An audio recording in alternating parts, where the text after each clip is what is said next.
Why do slugs ignore fresh lettuce and crawl straight into a cup of beer? Why do tiny whiteflies rush toward a yellow card like it is a landing strip? Why do cabbage worms appear after you never saw a single worm yesterday? And why can a healthy seedling stand tall at sunset, then lie cut clean at the soil line by morning? The answer is simple. Most garden pests are not random. They follow signals. Smell. Color. Moisture. Shelter. Tender growth. The underside of leaves. And the weak point where a young stem meets the soil. So, if you are only spraying after damage appears, you are already late. Old gardeners did something smarter. They did not ask, "What can I spray?" They asked, "What does this pest want more than my vegetables?" That one question changes the whole garden. Because once you know what a pest follows, you can put a trap in its path before it reaches the crop. In the next few minutes, you will set up 7 simple traps. 1 for slugs and snails, 1 for pests, hiding in damp places, 1 for tiny flying insects, 1 using a sacrifice plant. 1 for cabbage moths before the worms hatch. 1 for seedlings cut at the soil line, and 1 for catching the night crew while they are actually eating. No expensive routine, no complicated equipment, just cheap traps, placed in the right spot, for the right pest. Start with a trap everyone knows, but almost everyone places wrong.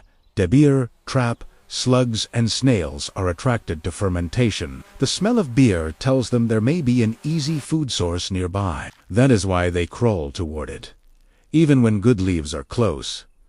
To use it, take a shallow cup or cut-down can. Bury it so the rim is almost level with the soil.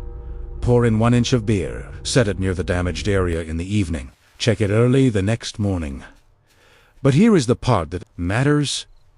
Do not place the cup in the middle of the plants you are trying to save. That mistake can pull slugs across your best seedlings. Place the trap between their hiding place and the crop. Look for damp edges, mulch, old boards, pots, and silver slime trails. Put the cup on that travel route. You are not feeding slugs. You are intercepting them. If you do not want to use beer, build the same trap with yeast. Mix warm water, yeast, flour, and a little sugar into a thin slurry. Pour it into the cup. Gold is the same. A fermentation smells stronger than lettuce. Refresh it before it turns foul. Keep the bait in the cup, not spilled around the bed. The rule is simple. The smell belongs where you want the slug to go, not where you want your vegetables to survive. The second trap does not use food at all. It uses shelter. Many pests that chew at night hide, during the day, in places that are dark, cool, and damp. Slugs, snails, earwigs, pillbugs, and other crawling pests hide under boards, pots, mulch clumps, and wet debris until evening. So give them a hiding place you control. Lay a flat board beside the damaged bed. You can also use damp cardboard, wet newspaper, and upside-down or untreated wood. Put it close to the problem area at night. In the morning, lift it. Do not wait until lunch. Lift it early while the pests are still hiding. If you find slugs or earwigs underneath, remove them, reset the board, and clean up extra damp shelters around the bed. Pull back heavy mulch from young seedlings. Mow-build pots, clear boards that were never meant to be there. This trap teaches you something fast. If pests gather under the board, your garden is offering too many safe hiding places. The board trap works because it gives pests the shelter they already wanted. But if you forget, it becomes the shelter they keep. A forgotten trap becomes a pest hotel. So write this rule down. If you set a shelter trap, you must lift it. Now move above the leaves. Some pests do not crawl into cups or hide under boards. They fly, and many tiny flying pests are strongly drawn to yellow, fungus gnats, And some aphids often show up around tender growth, seedlings, crowded leaves, and greenhouses. By the time the plant looks weak, the population may already be building. A yellow sticky card can warn you early. Place it at leaf height, above or beside the canopy. Use it around seedlings, porch planters, greenhouse benches, small vegetable beds, tomatoes, peppers, cucumbers, and leafy greens. Do not let leaves stick to it. Do not hang it so far away. It tells you nothing. Put it where the insects are flying. Then, read it like a warning light. If the card starts filling with whiteflies or gnats, inspect the plants immediately. Check the undersides of leaves. Improve airflow. Thin, crowded growth. Wash soft pests off early. Remove the weakest plant if it is becoming a breeding point, but do not cover the whole outdoor garden with sticky traps. That is the mistake. Sticky cards can catch useful insects too. They are not a war machine. They are an alarm system used them to canoe. When pressure is rising, the trap does not solve everything. It tells you when to act before the plant is covered. The fourth trap sounds wrong until you see it work. Sometimes you protect a crop by offering pests a different plant first. That is a trap crop. A trap crop is a sacrifice plant. It is planted to be more attractive than the crop you care about. Mustard can draw pressure near cabbage, kale, broccoli, and collards. Nasturtium can pull aphids away from tender vegetables. Radish or arugula can reveal flea beetles before they shred the main crop. But the trap crop must be placed like a guard, not decoration. Put it along the edge of the bed, where pests arrive first. Do not hide it deep inside the crop, where insects can spread easily from the sacrifice plant to everything else. Watch it closely. If the trap crop gets attacked, do not panic. That means the trap is working. But do not admire it for 2 weeks while pests multiply. When it is loaded with aphids, flea beetles, or caterpillars, remove the worst leaves. Cut the plant back. Bag badly infested material. Take it away from the garden.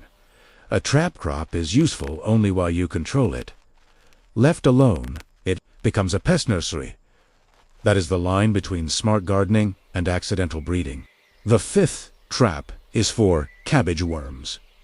If you grow cabbage, kale, broccoli, cauliflower, collards, or Brussels sprouts, you may know the feeling.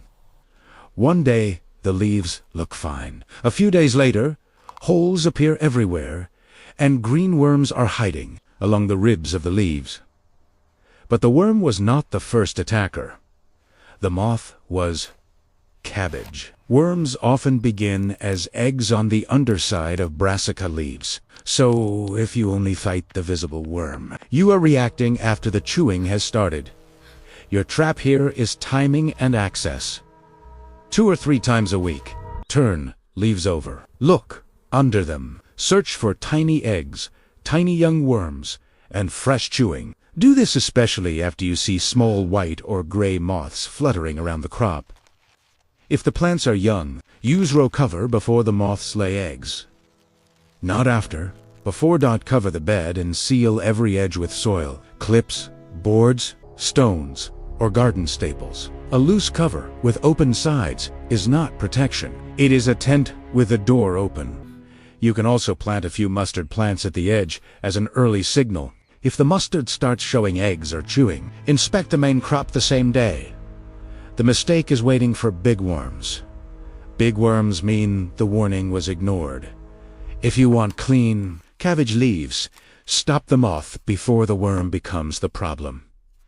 The sixth trap protects seedlings from one of the most frustrating attacks in the garden.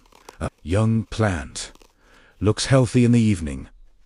By morning, it is cut down like someone used tiny scissors. The leaves may not even be eaten. That points to a soil line attack, often from cutworms. Cutworms do not need to eat the whole plant. They only need one bite, where the stem meets the soil. So, protect that exact line. Use a toilet paper roll, a bottomless paper cup, a cardboard ring, a plastic collar, or a metal can with both ends removed. Place it around the seedling. Push the bottom about 1 inch into the soil. Leave about 2 inches above the surface. Now, the stem has a wall around it. This is not pretty gardening. This is practical gardening. The collar blocks the path to the weak point while the plant is young and vulnerable. The mistake is leaving a gap. If the collar sits on top of the soil, the pest may crawl underneath. If it is too wide and loose, it may not protect the stem. If it presses too tightly, it may damage the plant. Set it firm, but not choking. When the stem is stronger, remove it or widen it. Some pests attack leaves. Some attack roots. Cutworms attack the doorway between them. Guard the doorway. The 7th trap is the one that changes how you see your garden. It is not a cup, a card, or a cover. It is a flashlight. Most people inspect the garden at the wrong time. They walk out at noon, see holes, see slime, see missing seedlings, and start guessing. But many pests work after dark. So go out after sunset, or very early before the sun dries the evidence. Bring a flashlight, gloves, and a small bucket of water, with a few drops of dish soap. Look under leaves. Look along stems. Look at bed edges. Look under pots. Look near mulch. Look where seedlings were cut, where the damage is fresh.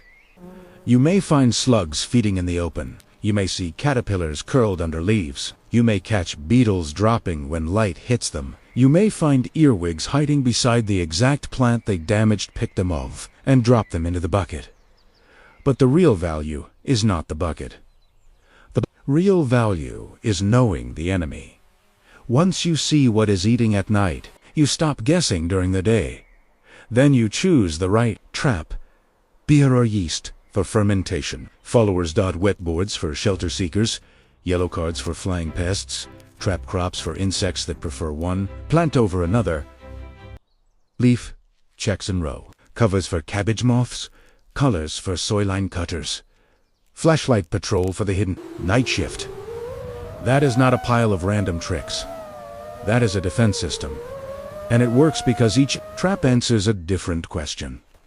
What does the pest smell? Where does it hide? What color pulls it in? Which plant does it choose first? Where does it lay eggs? Where does it bite? When does it attack? Ask the right question, and the garden tells you what to do next.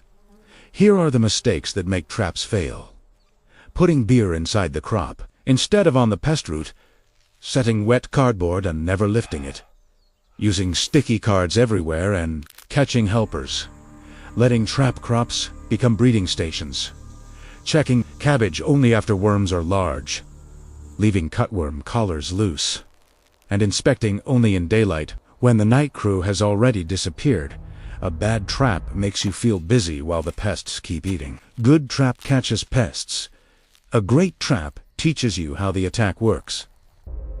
Before we wrap this up, one honest note. Some visuals in this video are AI-assisted illustrations, and a few pest scenes are dramatized to make these old garden traps easier to see and understand. But the problems, limits, and practical lessons are grounded in real gardening and home resilience principles. The old lesson is simple. Do not guess. Read the damage. Choose the weakness. Place the trap before the pest reaches the crop. If there are slime trails, set a fermentation trap and check damp hiding places. If tiny flies lift from the leaves, place a yellow card and inspect soft new growth. If cabbage leaves are full of holes, turn the leaves over before blaming the soil. If seedlings are clipped at the base, protect a soil line. If damage appears overnight, walk the garden at night. That is how you turn pest habits into protection. If your garden is being attacked right now, write one word in the comments: slugs, worms, moths, aphids, beetles, or cutworms. And if your parents or grandparents used an old garden trap that still works, share it too, because the next step is not just growing vegetables, it is building a garden that knows how to defend itself.